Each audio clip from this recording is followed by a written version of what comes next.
good morning, everybody. First of all, is there any person who is not Italian, who doesn't know Italian? Because otherwise I will speak Italian. There are. Okay. Very good. So, good morning, everybody, and it's my pleasure today to introduce Carlo Curino, people who don't know him, who know him. Carlo was very proud of saying that he was my student when both were younger. So let's read this short file. Carlo is the lead of Great System Lab at Microsoft, and applied to work in the section of database systems and machine. Before this, Carlo was a principal scientist in cloud and information services department, working on large-scale distributed systems with a focus on scheduling for big data clusters. This line of research was co-developed with several team members and open source as part of Apache. Intrinsically, this research work enables us to operate the largest AI cluster in the world, deployed on 250 plus servers in Microsoft. Prior to joining Microsoft, Carlo was a research scientist at the primarily working on entity unification at scale and mobile plus cloud. Carlo spent 2 years as a postdoc associate at MIT, working with Professor Sam Marden and Professor Mari Palladino, working on relational databases. Carlo received a Bachelor of Computer Science, Bachelor, Master, and PhD in Computer Science in Milano, and he also participated in the joint project between the University of Illinois, Chicago, and Polytechnic of Milano. So the master degree is in Computer Science in USC and specialist cum laude in Polytechnic. During the PhD at Polytechnic of Milano, Carlo spent 2 years visiting researchers at USC together with Professor. Okay, very good. And now, thank you. Thanks for being here. I should spend more time writing bios, so I don't really read them. Thank you, Laetitia. So I'll spend the next 40-45 minutes or so presenting some of the work we're doing at Microsoft on fundamentally trying to use the investment that we have in AI and neural networks, hardware and software, for database purposes. I know lots of people are concerned about this AI taking over, Skynet, destroying humanity, and I kind of agree with that.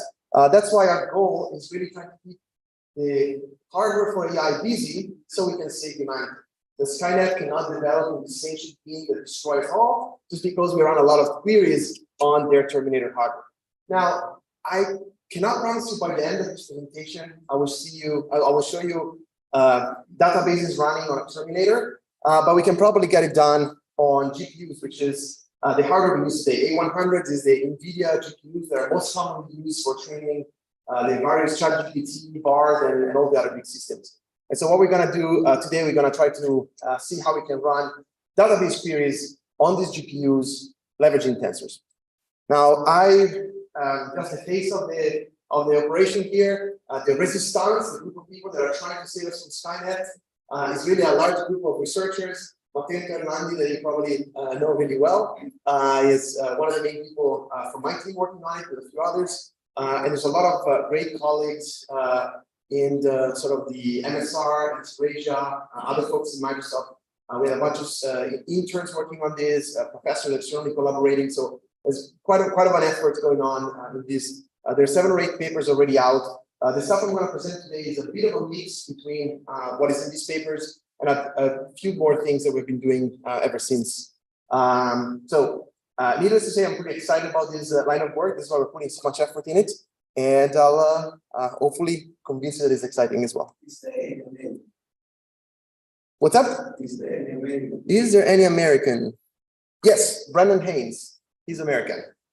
We have diversity. There's at least one American. Yes. Let's see. Someone else? I think just in, there could be a few that are like first generations immigrants as well. Okay, so our backdrop, performance in databases, especially for analytics, it's hard to combine. We have been doing really, really well, right? If you see the graph on the left, tell us basically the development of hardware over the last few decades. As you know, hardware's kept getting faster, and we basically got free riding on it, right? Every CPU generation was a couple times faster than the previous generation, so we got really, really fast acceleration basically for free. Then we started to get the slowing down of the performance. Single core performance started to top over in the early 2000s. And we started getting, more chips, more transistor getting into multi-core. And as a database community, we've done a great job in multi-core, right? If you see the graph on this side, we have the performance of TPCH, standard benchmark analytics, running at 100 GB scale. And you see the performance is tracking basically the number of transistors there, even past the point where individual performance is going up. In fact, we're going a little bit faster than the number of transistors that are showing up. And this is because we've done a lot of software optimizations. I'm sorry to say, the party is over. The hardware is not getting much faster. We squeeze the hell out of the software, right? The really, really clever, lots of optimization in. And talking with my colleagues in SQLServer, they say 5 to 10% a year improvement with better hardware and software. It's a good year. We've done great. So single-digit performance improvements from a really strong team. Microsoft SQLServer on TPCH is kind of leading all the charts. It's one of the best commercial system out there for that. And the best hardware we can buy, single-digit performance improvements. And that's kind of depressing. I would like a bit more than that, right? So let's see what we can do. In the meantime, what's happening in the world of AI? This is the entire graphics I need to convince the AI is exploding. I don't think I need to sell this any more than this, right? This is a stupid infographic, but it's probably sufficient. But just to be clear, the number of papers in this field is exploding. I stopped charting this a few years back, but we're at about 100 papers a day in the field of machine learning, okay? So lots of excitement in academia. The size of models is also growing tremendously. So this graph is showing different models that show up in the last few years. Notice goes from about 2018 to maybe a year or two ago when I did this graph the first time. And the sizes, both axes are logarithmic. So the size of the model is growing explosively, and so is the amount of computation, the number of blocks that we need to throw at the problem to train these models, right? Training a model like before, we're talking about several months on tens of thousands of GPUs.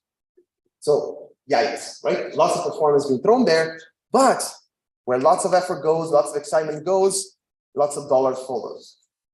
There is a ridiculous amount of money that's being thrown at special hardware for AI. $2 billion a quarter just from the venture capitals funding new startups in this space. The expectation is that this is going to reach about $200 billion market per year starting in 2025. Obviously, the big vendors, NVIDIA just reached $1 trillion valuation just building GPUs, basically only for AI. Right? There's been the gaming fab, there's been crypto fab that help them drive. Right now, they're only selling GPUs to basically neural networks. We cannot buy enough GPUs. There's a scarcity of GPU because how excited we all are to use this kind of hardware. AMD, Intel, everybody's chasing the same thing. The hyperscalers, the Google, Amazon, Microsoft, we're all creating our own chips, right? And going after the same market. Even Tesla is making their own computation engines. So let me just give you a couple of numbers just to give you a sense of roughly where these chips land, right? And I'm going to focus mostly on the memory bandwidth of these chips. So the bottom row is GPU. It's a single graphic processing unit. This is the kind, the NVIDIA A100. Most of the experiment I'm going to show using this kind of GPUs are pretty beefy. They're kind of the current common generation. There's a new generation out, but it's not popular yet. These are expensive devices. They consume a lot of power, about 400 watts. And they have many thousands of cores in the device. But the numbers that I think matter the most, they do 1.6 terabytes per second of memory access. Just to give a sense, a server class Xeon processor is probably at that level, like maybe 200, like something in the range. Now, if you want to go really crazy, you look at the first row on top. This is a Cerebros chip. This is a neural network chip. It's a really insane device. It's a single slab of silicon yay big, which is made into a single processor. Where you normally make, I don't know, maybe 100 processors or 50 processors, they make a single little slab of silicon. It consumes 20 kilowatts to power the thing. It does 20 petabytes per second of memory access. It has 40 gigabytes of SRAM, right? The registered speed memory inside. Now, I'm not arguing that that is a reasonable device to use for doing deep CH performance queries, okay? But I'm saying that that is the direction we're heading with hardware for AI. A100 are completely viable today. I'll show you the numbers. We can definitely use them. We can definitely get good performance out of them. Price point are competitive. The kind of hardware that exists is even more bananas, right? And that's the direction we're going with this. Bananas, by the way, is a very, very technical term. It's used in the and interestingly, the runtime for these devices, for all these neural network things, right? Anything from the Tesla autopilot to ChatGPT and anything in between are fundamentally all boiling down to the same set of abstractions. The abstraction is tensor, basically linear algebra, right? Extended in a few ways, but fundamentally is bunch of matrices or multidimensional matrices, which are referred to as tensors, and just operation of those multiplications, subtraction, comparisons, all the usual things. The nice thing is these are very large and very active open source communities, right? Pretty much the entire game is open source, from TensorFlow to PyTorch, TVM, all of the big ones are all open source. Their massive community will be incredibly fast. I'll give you just one data point to tell you how quickly this open source groups can operate. The TVM compiler is a low-level compiler for neural networks. When Apple released the M1 processor, as you remember, it was a big surprise. No one was expecting a new processor coming out of that. It came out, and within 1 month of the release, the TVM community had already ported their compiler to this hardware abstraction, and it was already 4 times faster than Apple-owned 4ML infrastructure. So this open source community was able to out-engineer Apple engineers that had access to the hardware for months prior, within 1 month. So massive investments in the hardware, massive communities, a single nice abstraction, which is this tensor abstraction. Now I'm getting interested. So what's happening in the hardware for databases in the meantime? Weekends, right? Very little. There are a bunch of startups. We're actually talking to many of them. They're building sort of data processing units and other things like this. But by volume, they're very, very small. There's like a handful of startups, limited funding with respect to what you get in the special hardware for the AI, right? So, and there's this N by M problem, right? We port all of our databases to all of the different hardware that's coming out. It's going to be very expensive. So really, we would like to free ride if we can. So again, our goal is to save the mind of Skynet, right? That's how we started. We want to keep the Terminator busy, like the sentient Skynet before they become sentient. We want to use as many GPU cycles for database query as possible, or at least that's my version of saving humanity. So how do we do this, right? How we can make analytics running in the head of a Terminator, or at least start with a GPU. So okay, we said the neural networks run on these tensor abstractions that can run on any hardware around. Well, can we just compile SQL fundamental to the same tensor abstraction? Right? This is the big idea, right? This is work that's been initiated by Matteo Interlandian, and many others have joined, and we got really excited about this work. And we're trying to figure out, right? Can we take SQL, this relational algebra, basically fundamental idea, and map it down to linear algebra style computation, and from there just free ride on everything else. Of course, if I'm standing here because we can, right? Now I'm going to tell you how. So pros and cons, but for sure the pros I mentioned already. We can leverage all this hardware. We can get the scalable approach where new hardware comes out, PyTorch is port to it, and we just free ride on it, right? So lots of good is there, but can we actually do it, right? How do we actually run SQL on a tensor? Is it going to be fast enough, right? Competitive with state of the art or alternative solutions that we can come up with, and how expensive is to build this engineering wise, right? Is this an interesting curiosity, or is something that we can actually go do as a real product out there? So we start answering the first question. So we're going to grab a SQL query. This is a classical example of a select project join queries with some aggregates on top. We do standard parsing, and we send it to an optimizer. For now, we're using a vanilla optimizer.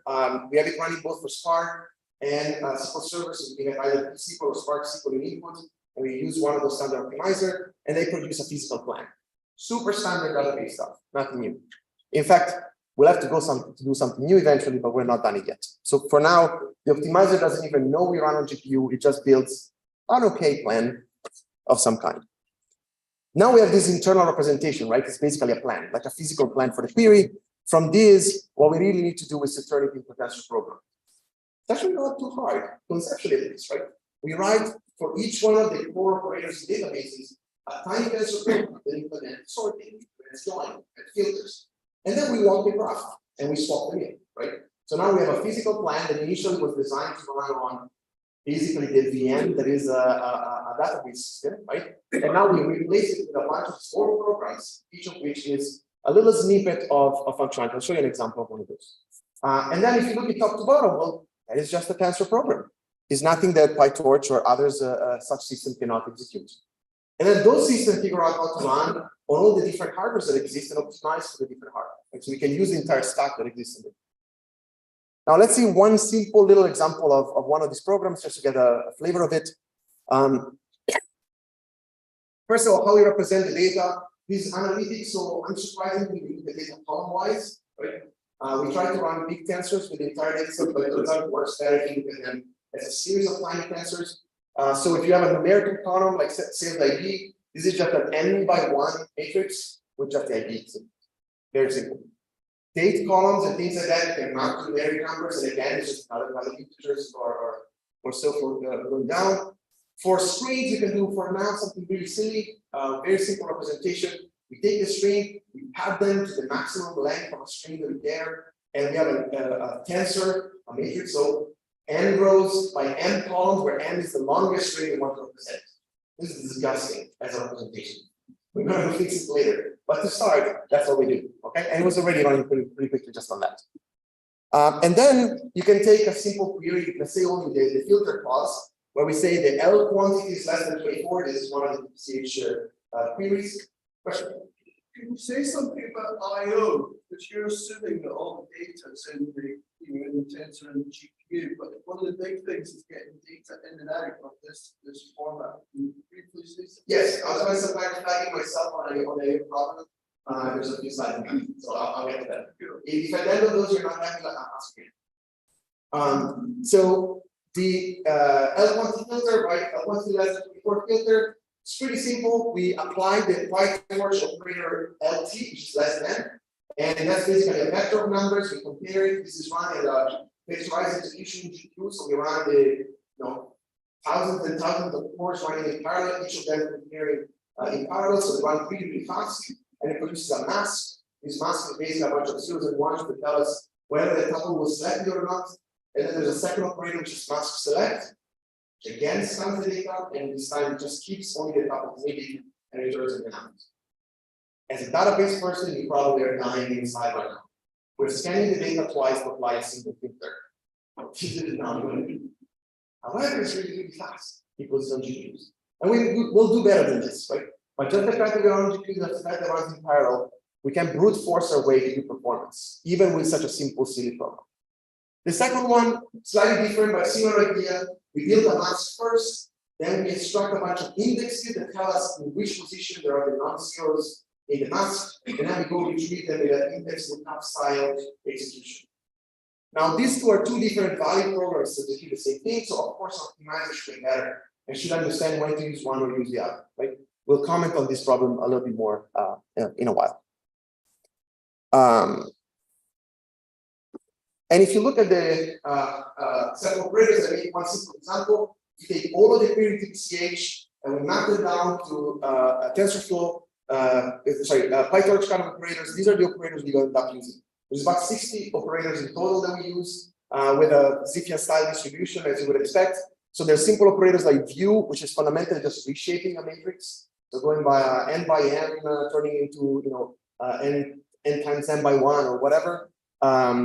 That's a very common one. Index select, length, sorting, comparisons, all the classical things you would imagine you need to target. And with this, you basically get to answer the first question, which is this even possible? Yes, it is. We can run all of TPCH, just writing it down against a reasonably small number of operators. They're the classical PyTorch operators. Let me start with performance, and I will start with performance when we fit in a GPU, and then we're going to show some example when we don't fit in a GPU and we need to do some I/O. When we fit in a GPU, the news are really good. So this is TPCH scale factor 50, so it's a 50 gigabyte data set. Our GPUs are running 8 gigabyte memory, so it's fitting in the GPU memory. All the runs for every system are hot runs, so we have run multiple times before, all the data is where it needs to be, in the format it needs to be, and we're just seeing the performance there. Our system, Tensor Query Processor TQP, is running on an A100 GPU. It's a pretty sizable GPU, not the best you can buy today, but a reasonable one. SQLServer and the others are running on CPU machines with 64 cores, 256 gigabyte of RAM. And the performance numbers are pretty staggering. Right? We go 4 times faster than a SQLServer. SQLServer is good on a single node TPCH. Really hard to beat. We got about 4x out of it. And then if you compare with Snowflake or Databricks Photon, we are like in the tens and tens of x performance faster than that. Now again, very good question on anticipating the next slide, right? Which is, okay, fine, but you're running when the data is in the GPU. Now it turns out there are a lot of data sets where this is going to be fine, right? There is all of the BI style workloads, which are reasonably small, they require interactive analytics, and we can handle them on a single GPU.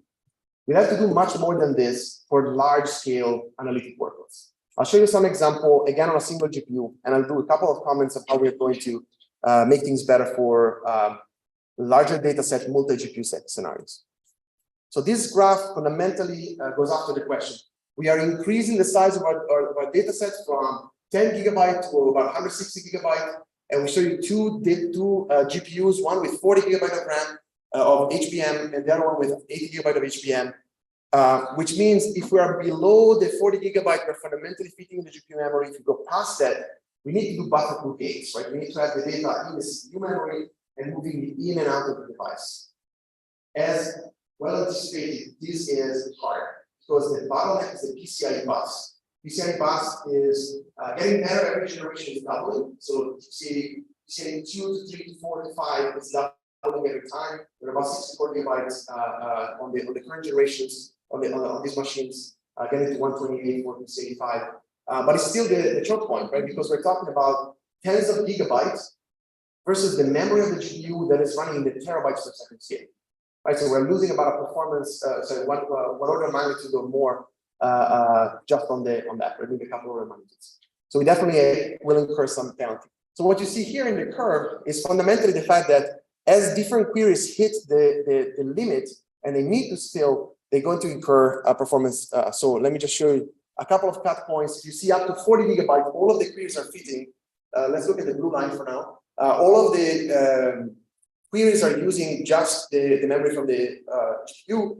From that point on, if you see the orange line is if we were running on a GPU at that scale with a GPU that had enough memory, and the blue lines start to diverge, right? Start to get slower because we need to cross the PCI bus. Now it's still reasonably smooth, but it is reasonably smooth in the aggregate of the workload. Individual queries might hit a wall. So when query 21 stills, that individual query got probably 10x slower. The other, 21 out of 22 queries are still running only GPU memory, and so they keep on running fast, right? But this clearly is a problem. Notice that these numbers are without using compression. So we are crossing the PCI bus super silly, like directly moving the tensor in and out. There's no compression any time on the bus. There's a bunch of work I want to show you in a little bit where we play a bunch of compression games to move the data in and out. The second one is this we can roughly get to for TPCH workloads about twice as much as the size of the memory of the GPU. And then we hit some of the queries where the intermediate size of the execution is going to be bigger than the GPU memory. So then one query will not fit a single device. Good news is we can run both the GPUs, right? So these are 1 GPU machines. There are machines with up to 8 GPU per machine. And then this is analytics, so you don't want to scale across machines, right? Of course, we can start to incur network bounds and other stuff. Multi-GPU, I'm not worried about because we have, especially for NVIDIA, we have the NVLink bus, which is about 900 gigabytes per second, the latest generation. So we'll be fine. But past that point, when we cross nodes, we start going over, maybe 400 gigabit per second networks at the very best. So this gives us a bit of a sense. Does this sort of address your question? Okay. Any other questions so far?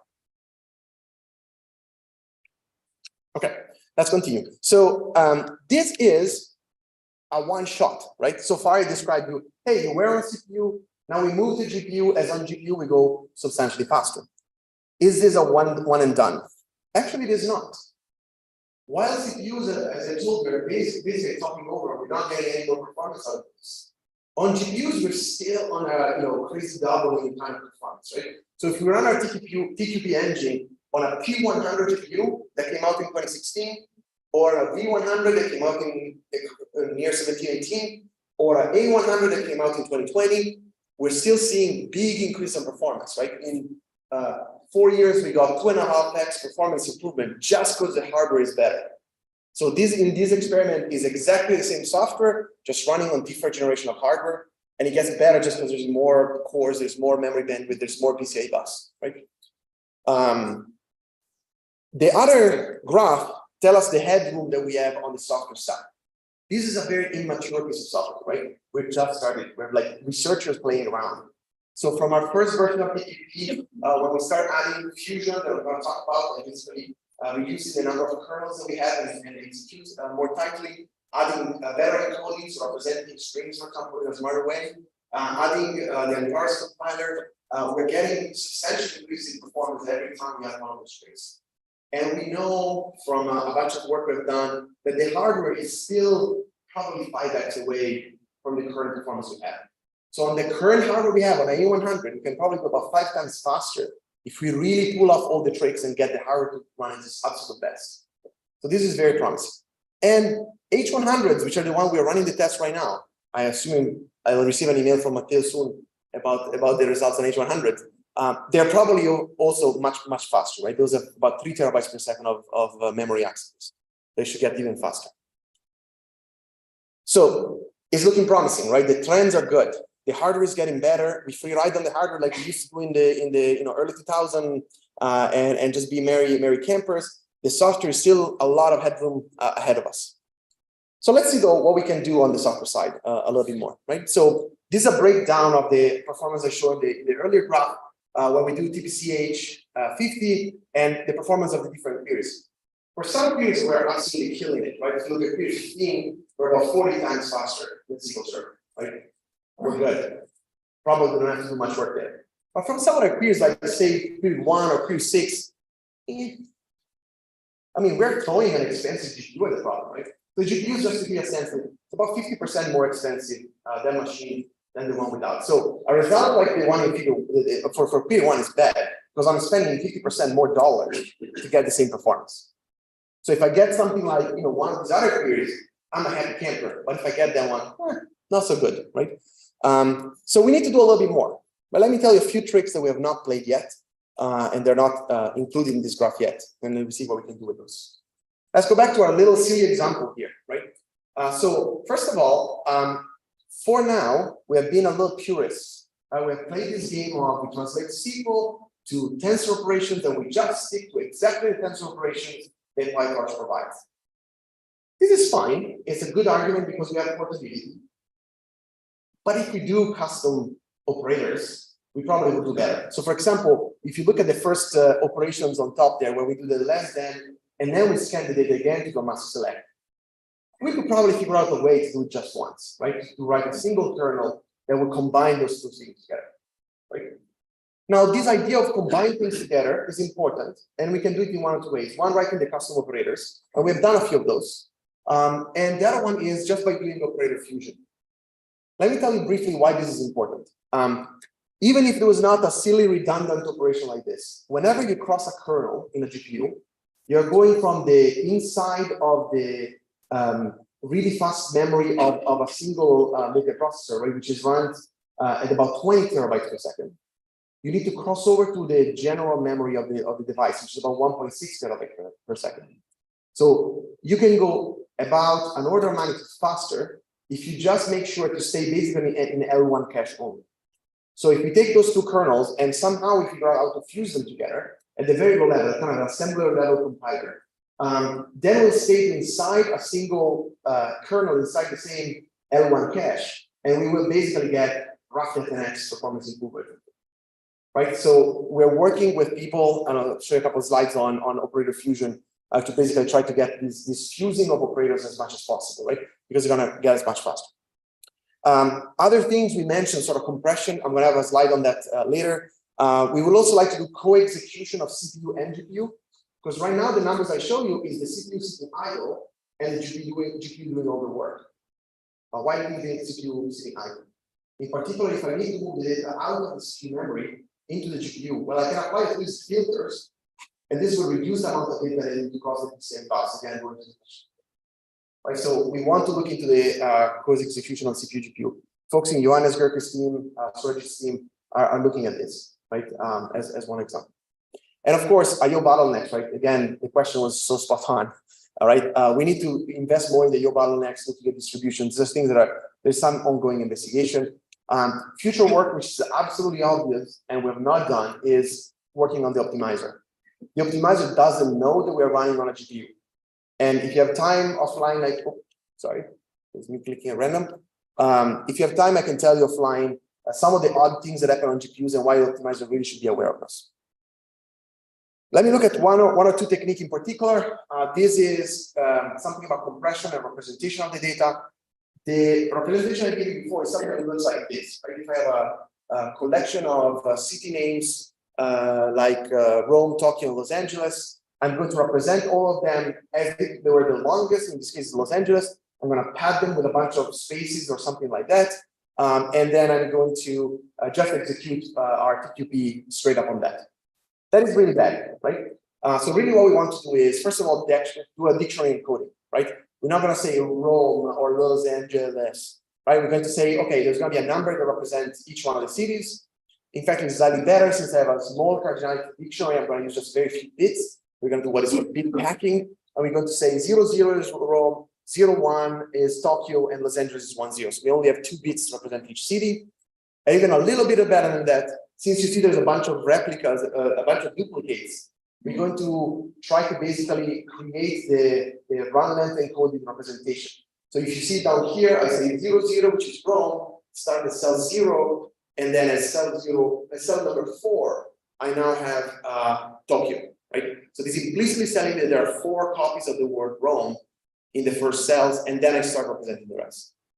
Now, this creates a much more compact representation. I can have moved the dictionary, for example, before I run the query. Those are very standard, very constant. And I only need to move in a piece of this run length encoded data in and out of the PCI bus. Much more compact representation, right?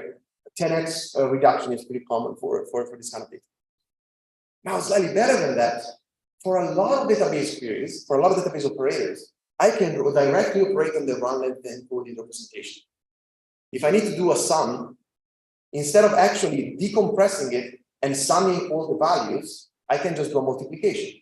I can say there are 4 copies of a number, let's say number 3. Well, I do 3 times 4 is 12, and then I add it to the next one. So I stay in the compressed representation, and I basically run way faster, right? Because if I'm 10x more compact, it also means I do roughly 10x less operation, or maybe 5x less operation, because I have a sum and a multiplication instead of just doing something, right? So these kind of tricks are used extensively inside SQLServer, inside the Power BI products at Microsoft. For run length encoding, there's a lot of super clever tricks that I can probably not tell you about in my recorded presentation, but I can tell you offline that I think we can do. A super naive implementation. This is 1 week of one intern got us a performance improvement that is like 2 to 10x roughly from our previous best working space, right? So this game of representation is one that I'm really excited about. I think we really need to do a lot of work on this. And this will allow us to get very close to the performance of the hardware, as fast as the hardware can go. So this is a bit of a busy slide, but I'm going to go over it at a pretty high level. You're familiar with the top part of this presentation is the beginning story, the beginning idea of I take a query, I optimize it, I turn it into a tensor. And before we were saying, and then good luck, PyTorch, just run it for me. And here we're saying, well, actually, let's do a little bit more work. Right? We happen to have a super strong team in Australia that does a lot of sort of low-level compiler for neural networks and various trickery.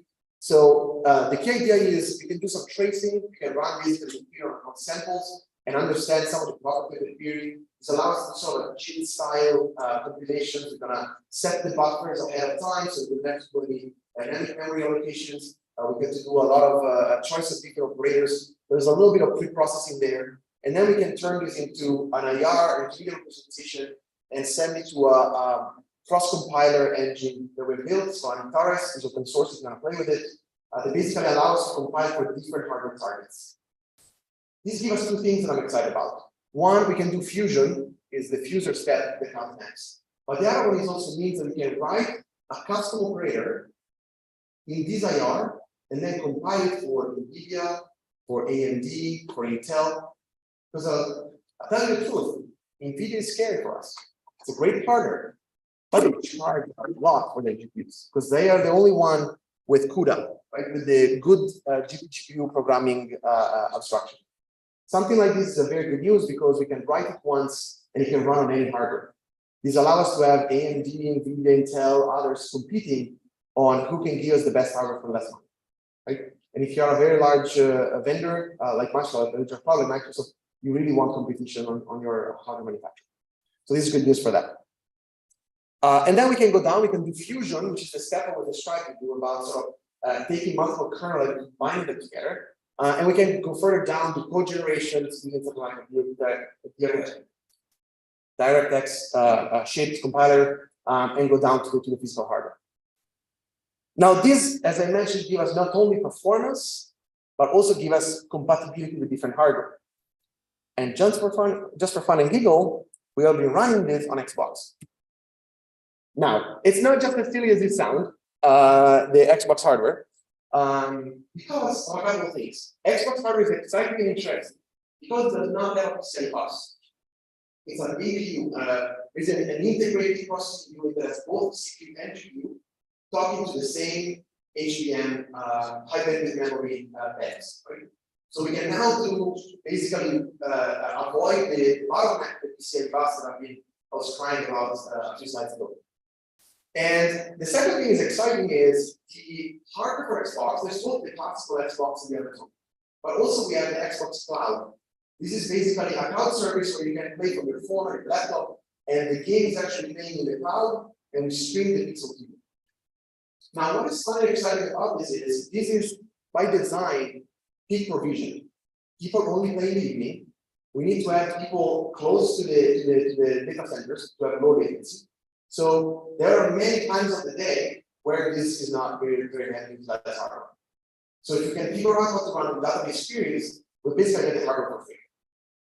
And it turns out that we can. So here's one set of simple examples. A couple of the TPCH queries running here. We're comparing TQP on GPU. This is running on a P100 GPU. It's a little gray bar. Versus TQP if we have to cross this PCI bus. This is the worst case scenario where we need to copy all the data in and out from every query. Versus running on the Xbox, which is the short blue bar. As you can see, the short blue bar is very similar to TQP when TQP runs with the data already loaded in GPU.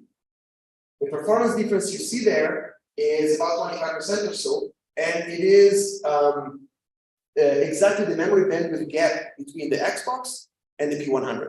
So this tells us that basically running on Xbox is like running on a GPU with the GPU as fast as the memory of the Xbox can go. So I hope with all these graphs I convinced you that performance-wise, we sort of solved the question, right? And we're looking pretty good.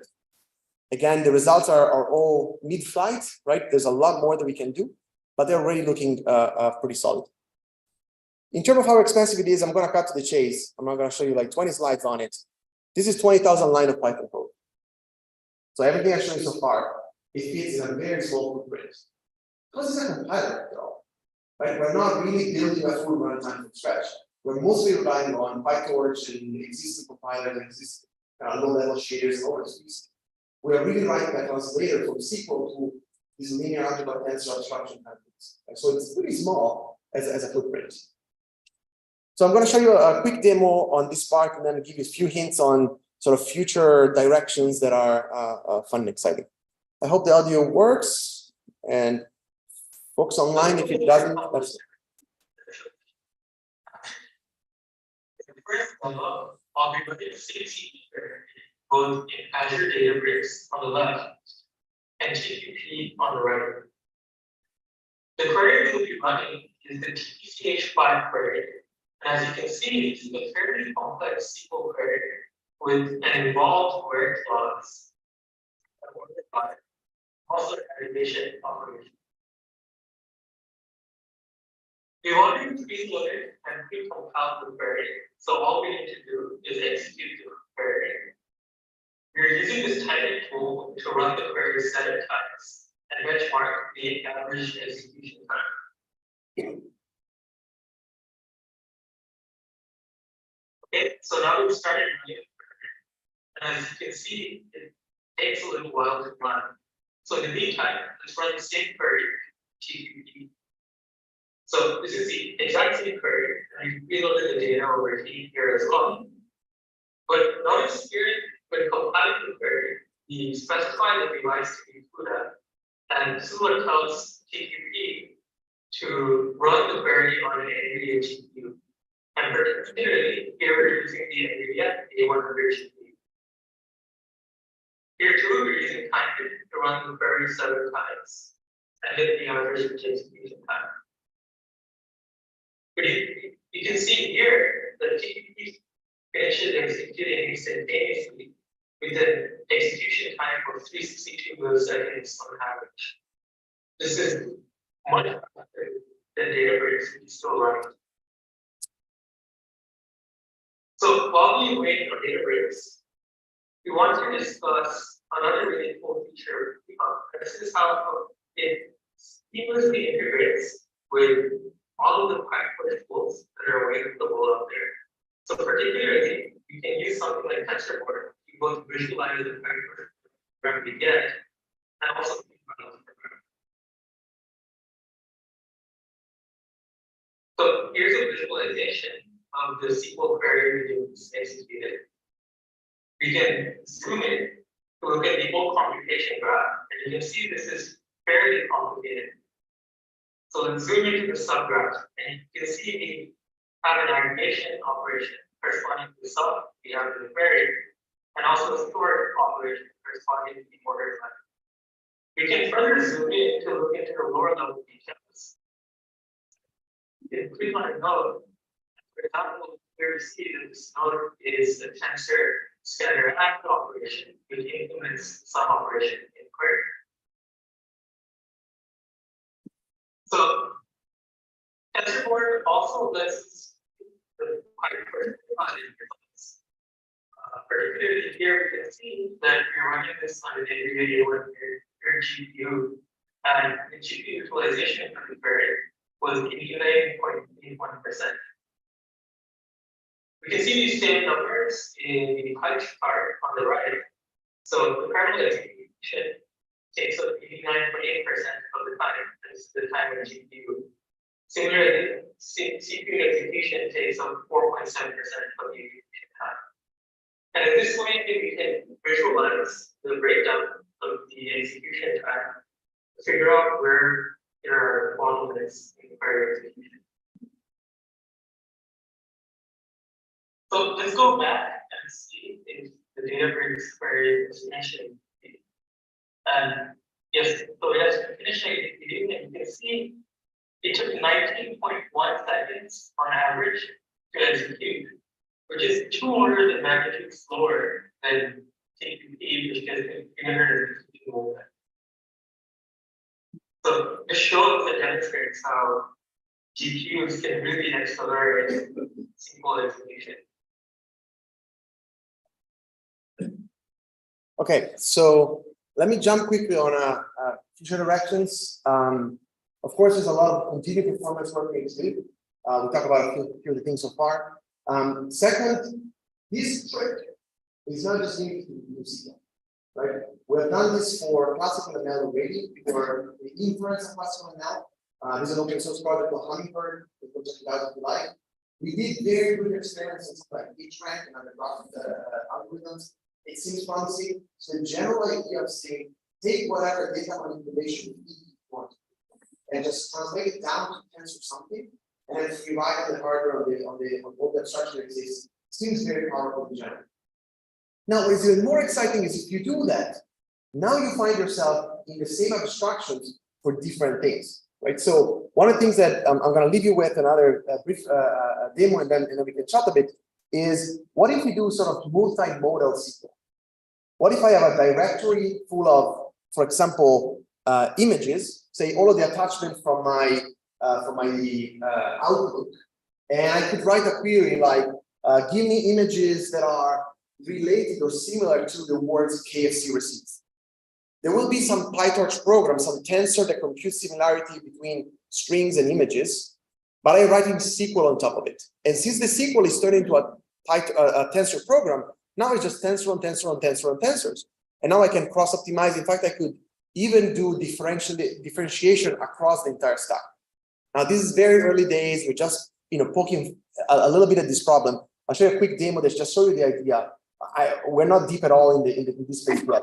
But the notions of saying once I map different things down to the same abstractions, now I can play across and start doing funny things like optimizing my SQL together with my portion of an OCR, character recognition kind of code. It feels fun. It feels interesting. It feels new.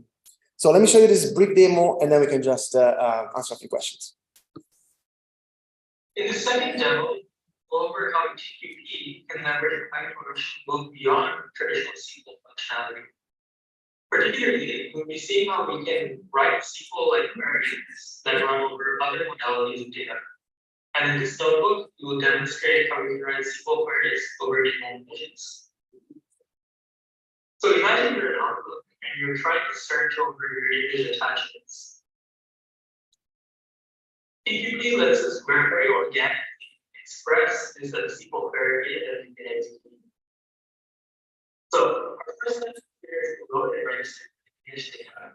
And we can use native functionality to represent and load these image data because we're integrated into the PyTorch ecosystem. And so we use the TPP register from Torch functionality to register the image data set as an attachments table. Something that's quite interesting about this example is that we define this user-defined function to the custom function that lets us embed machine learning models, such as the foundation models for AI, into SQL query execution. And particularly here we are defining this image text similarity function, which takes in an actual image and a column of images from our table. And it outputs semantic similarity scores for how well we matches the actual image query.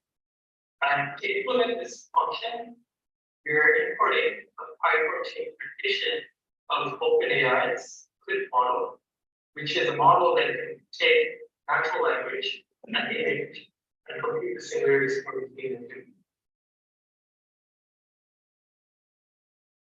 So the first query that we're running here is this filter query, which filters on all images that are receipts, and then computes the count of these images. You can see the result here is 50, and this corresponds exactly to the number of images in our data set. Instead of aggregating these filtered images to count, you can just get the set of images returned to us, and you can visualize the images. So here we're running a similar query without the count, but here we're asking for images that match this query with the model that I. We're visualizing the first image. This is, you can see it's an image of a mountain at night, but because you're getting a set of images returned, you can look at another return image. And you can see this is also an image of a mountain at night. We can do more than so. We can do top casing various search, but using the order by. And what this does is now it ranks images in descending order resting query. And if you limit to 3 results, you get the top 3 best results. So let's search for the best matching image is received criteria, and you can see the best match is the received. You can go more specific and say something like KFC received. You get more fine-grained results, and you can see here the image return is of a KFC received. So again, this is super early days, right? But the game of writing SQL images or videos or audio, combining machine learning with this, and then having at the bottom a single pile of tensors operations seems fun and exciting. And there's a lot of optimization kind of work we can do. So in conclusion, our goal was to save humanity from Skynet. I don't know if we're going to succeed or not. We'll see whether Terme comes back in time or not. But the way we want to do it is fundamentally try to use the hardware that is currently trained in the Skynet for database to keep it easy as much as we can. And we do this by basically compiling SQL down to tensor abstraction. This seems to be good because we can rely on all the hardware and software investment for AI. It seems to be promising in terms of performance and costs, both in building the software through small footprints, as well as the actual performance over parts in the execution. And then there's some fun future directions, right? It's like wide open research space. So with this, I'm going to conclude. If you like this kind of research, come talk to me. Maybe you can join our research group or just collaborate with us in some way. And again, thanks for being here.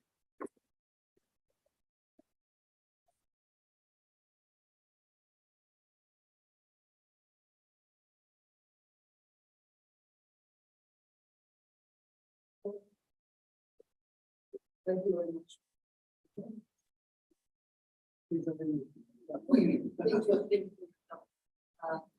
It's really interesting to see, and it's really interesting to see all this work.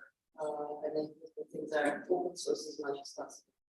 Once you're ready. That's what I see. I missed the first 2 minutes of your talk. Did you talk about joins for the optimization? Yeah, we do join as well. I say use more words about what specifically are the challenges, what is the impact. I think in general, the way TPUs works, we need to do everything in a hyper parallel way, right? They can run one instruction at a time on all the cores in parallel. And so any control flow breakage is basically halving the performance. So if you have 3 of those in a row, you have 1/8 of your performance at the end.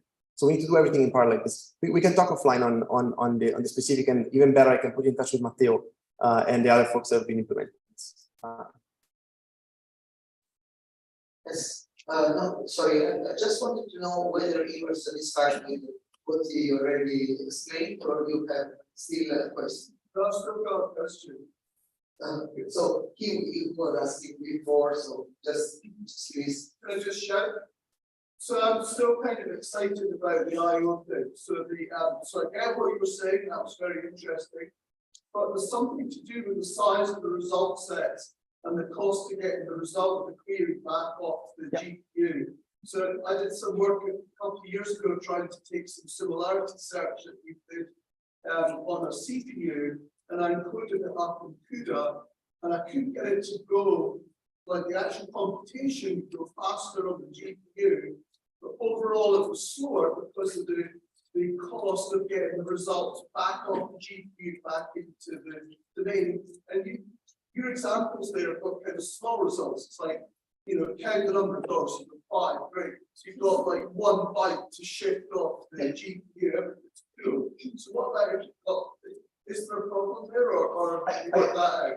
I think there is and there isn't. Meaning, if I have a query that does a giant scan, sending it to a GPU and back is a terrible idea.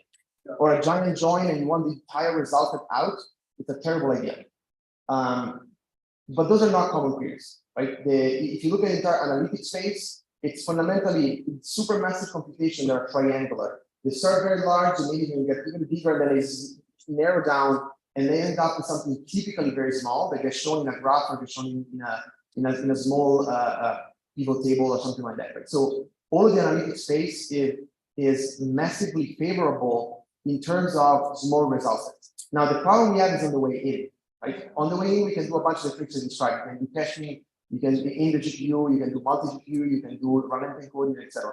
Now, you can also runtime encode the answers going out, but generally speaking, if your output is a massively large output, GPU is not a good pattern, right? Unless you have an APU style device where you don't really have PCI buses to go through. Now, one exception of this would be preparing the data for machine learning, right?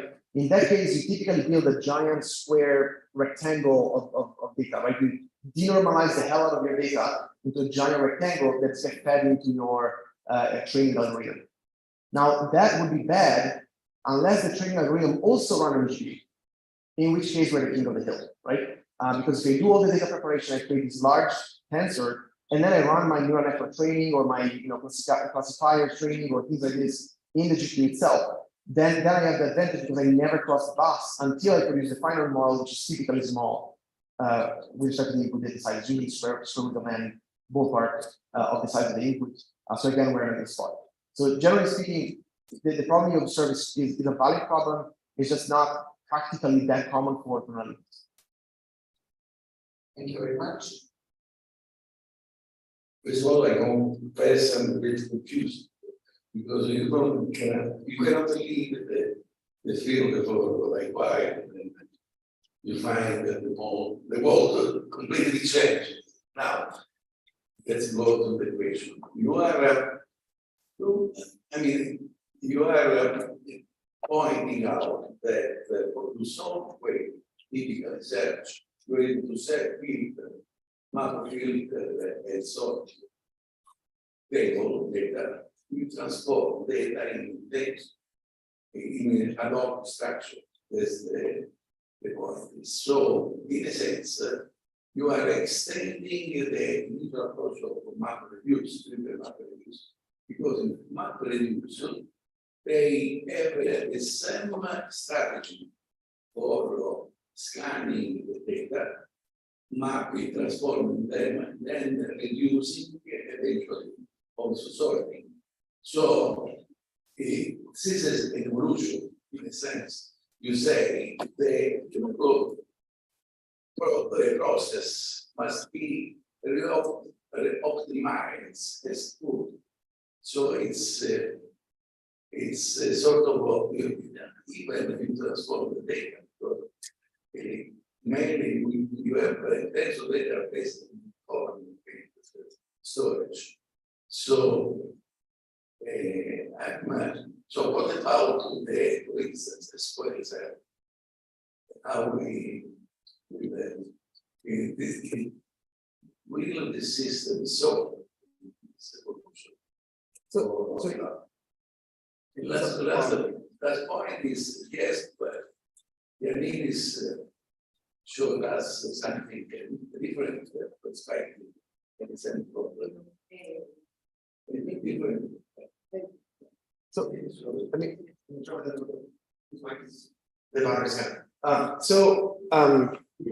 I think there's definitely connections with the world of data. I've done I've been spending a lot of time in a Hadoop land working with folks, right?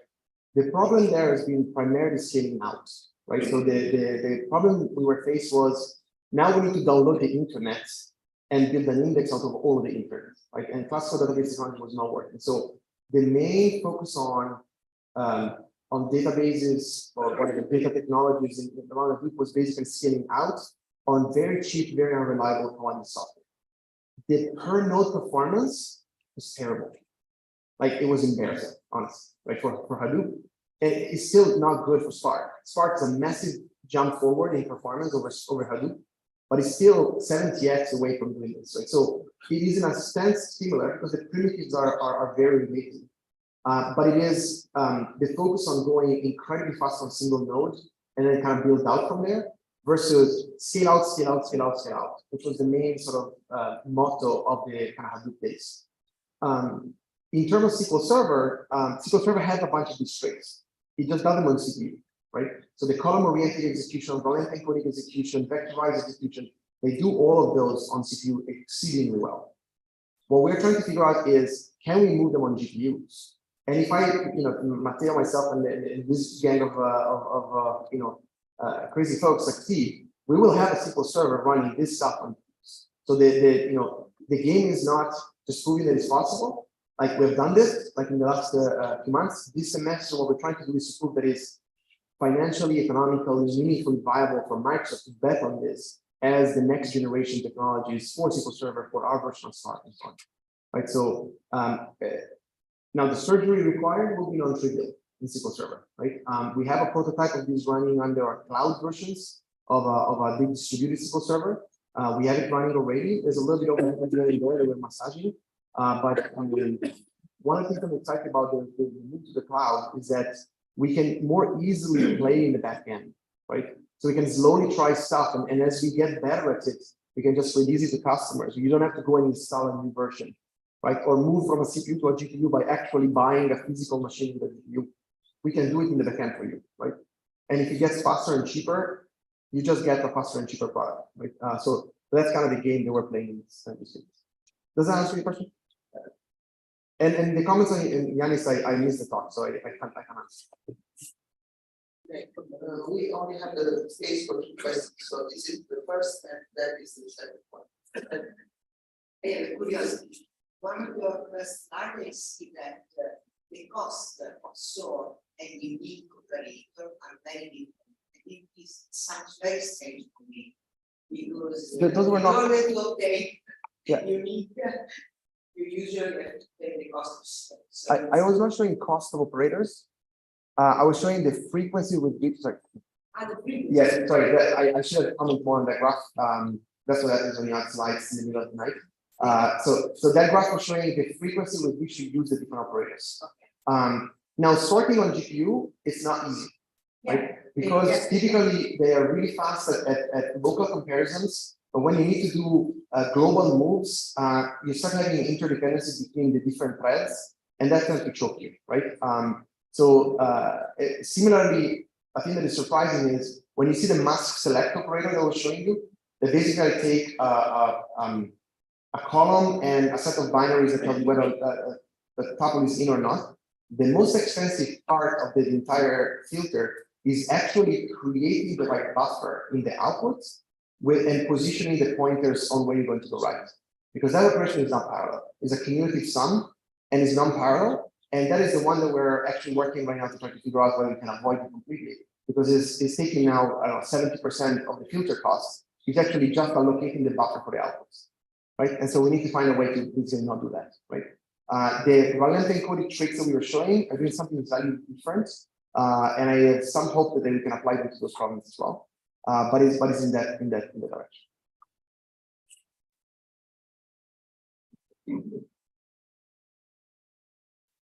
Well, first of all, thanks, Carlo, very interesting talk, very well listened. My question is not really technical, this is final. You have basically shown how execute the standard SQL query on hardware with incredible performances.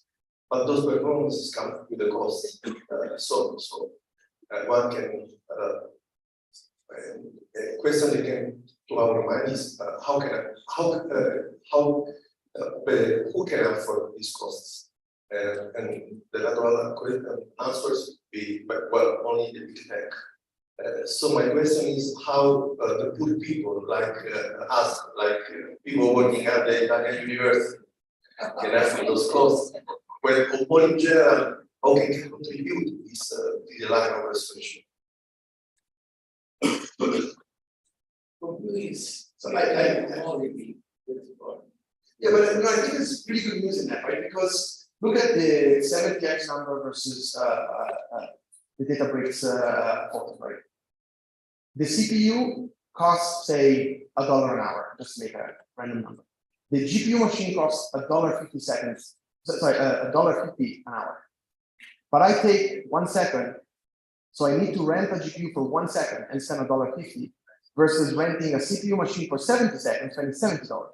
This is actually immensely cheaper by the dollar in absolute value. Forget about the fact it goes faster, it's just cheaper, right? So every time in these graphs we were passing 50% performance improvement, we were actually cheaper. And in fact, that's the bar that we're held to by Microsoft. Honestly, there is limited appetite to create a hyper-fast, hyper-expensive product. The majority of people that do analytics, they could be Walmart, okay? They might be massive, very rich customers, but they want to spend $1 million instead of $10 million in hardware, right? So the price perf ratio is really what we're after. Now, typically, with the hardware we have today, the best way to get good price perf is really good fast for a very short amount of time, right? There's very rarely you can go slow on a cheaper device for a long time. There are some exceptions, but it's usually not easy. In terms of how you can play this game, the good news is that you don't have to go buy one of these machines that costs, tens of hundreds of thousands of dollars, but you can rent it for just a few minutes to run an experiment, right? We typically have also grants for university to, go and poke around with this. And in particular, this class of work was not massive distributed scenarios. It was going down on one machine and go really fast on that. So the bill for that is actually reasonably limited. So I think there's a lot of room, right, to go this. And as an example, the optimizer side of the story that I mentioned, right? It's wide open and is fundamentally thinking hard of what an optimizer needs to do and what are the trade-offs of costs and etc. Right? And in GPUs are really bizarre things. So in the run length encoded execution I was showing, there's this weird property. The way we do run length encoding, if you have filters on multiple columns, then we compare the intervals for the different run lengths and compute basically the intersections of the intervals. So it's just an interval intersection game, right? What is weird on GPU is that between 10 intersections and 10,000 intersections, there's no performance difference. From 10,000 onward, it goes up linearly. So 20,000 is twice as much as 10,000, but 10 costs the same as 10,000 because I'm fundamentally parallelly executing on all the cores at the same time. So you have this weird cost function, which is flat and then goes up linearly. This has never been seen in optimizer today. So any optimizer will assume linear in some way. So we need a new class of optimizations, right? That take into account the fact that this is a weird object that has 10,000 cores, and we've never run on a 10,000 core anything. And so we need to be mindful of those things. And that is the kind of work that I think is very, very academic friendly, right? Because it's hard thinking, lots of lot of hard work and a few experiments on a rented device, and you can make a big dent on the comment of whether it's open source or not. We generally love open source and we do a lot of it. The machine learning version of this is. On this one, we're holding off because the analytics space is immensely competitive. The reason I spent half of my talk saying we're faster than Databricks is not by accident. It's because they're really, really popular. Snowflake, Databricks, Oracle, right? They're big, big competitors. So we'll have to see once the car settles on the technology itself, we'll make a call on whether this should be like the super secret sauce that we want to keep as a differentiator, or we want to play what we generally do, which is a more open source angle and just make it available and put people in, right? So we're very open as much as possible. This is an area of very, very high competition. So it might not be. But we can have interns and colleagues coming and playing.